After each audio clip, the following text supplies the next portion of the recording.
Hello everyone, my name's Brody, and today's Grimm fairy tale we'll be reading is The Crystal Ball.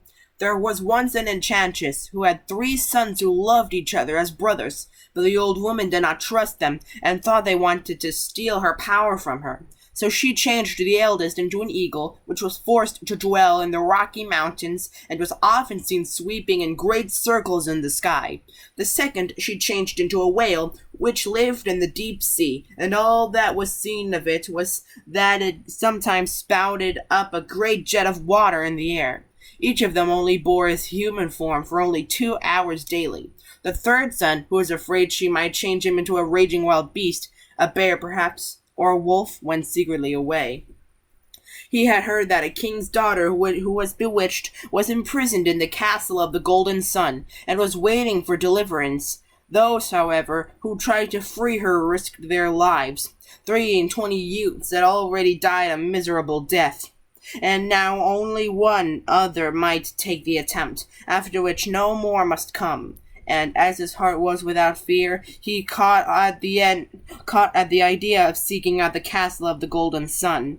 He had already travelled about for a long time without being able to find it, when he came by chance into a great forest, and did not know the way out of it. All at once he saw in the distance 2 giants, who made a sign to him with their hands, and when he came to them they said, "We are quarreling about a cap, and which of us it is to belong to, and as we are equally strong, neither of us can get the better of the other. The small men are cleverer than we are, so we will leave the decision to thee." "How can you dispute about an old cap?" said the youth. "Thou dost not know what properties it has. It is a wishing cap. Whoever puts it on can wish himself away wherever he likes, and in an instant he will be there." "Give me the cap," said the youth. "I will go a short distance off, and when I call you, you must run a race, and the cap shall belong to the one who gets first to me." He put it on and went away, and thought of the king's daughter, forgot the giants, and he walked continually onward.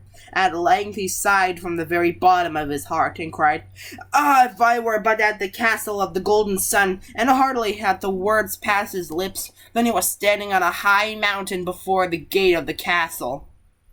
He entered and went through all the rooms, until in the last he found the king's daughter. But how shocked he was when he saw her! She had an ashen gray face full of wrinkles, blear eyes, and red hair. "Are you the king's daughter whose beauty the whole world praises?" cried he.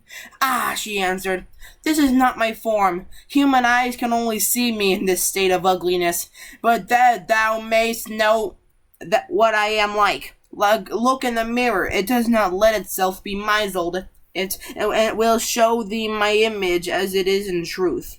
She gave him the mirror in his hand, and he saw therein the likeness of the most beautiful maiden on earth, and saw, too, how the tears were rolling down her cheeks with grief. Then said he, "How canst thou be set free? I fear no danger. She will destroy his power."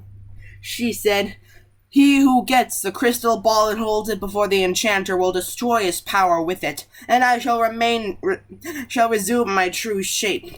"Ah," she added, "so many have already gone to meet death for this, and thou art so young. I grieve that thou shouldst encounter such great danger." "Nothing can keep me from doing it," said he, "but tell me what I must do." "Thou shalt know everything," said the king's daughter. "When thou descendest from the mountain on which the castle stands, a wild bull will stand below by a spring, and thou must fight with it. And if thou hast the luck to kill it, a fiery bird will spring out of it, which bears in its body a burning egg, and in the egg the crystal ball lies like a yolk. The bird will not, however, let the egg fall until forced to do so. If it falls on the ground, it will flame up and burn everything that it is near, and melt even ice itself, and with it the crystal ball, and then all thy trouble will have been in vain.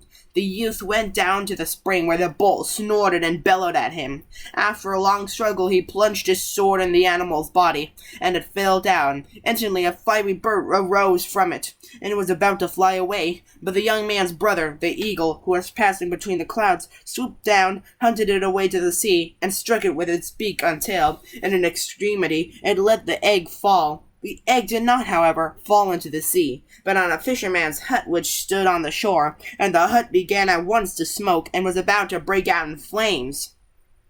Then arose in the sea waves, as high as a house. They streamed over the hut, and subdued the fire. The other brother, the whale, had come swimming to them, and had driven the water up on high.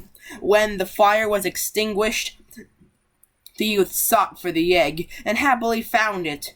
It was not yet melted, but the shell was broken by its being so suddenly cooled with the water, and he could take out the crystal ball unhurt. When the youth went to the enchanter and held it before him, the latter said, "My power is destroyed, and from this time forth thou art the king of the castle of the golden sun. With this canst thou likewise give back to thy brothers their human form." Then the youth hastened to the king's daughter, and when he entered the room, she was standing there in the full splendor of her beauty, and joyfully they exchanged rings with each other. Be sure to like, comment, subscribe, and hit the notification bell so that way you won't miss any of my new episodes. This is Brody signing out.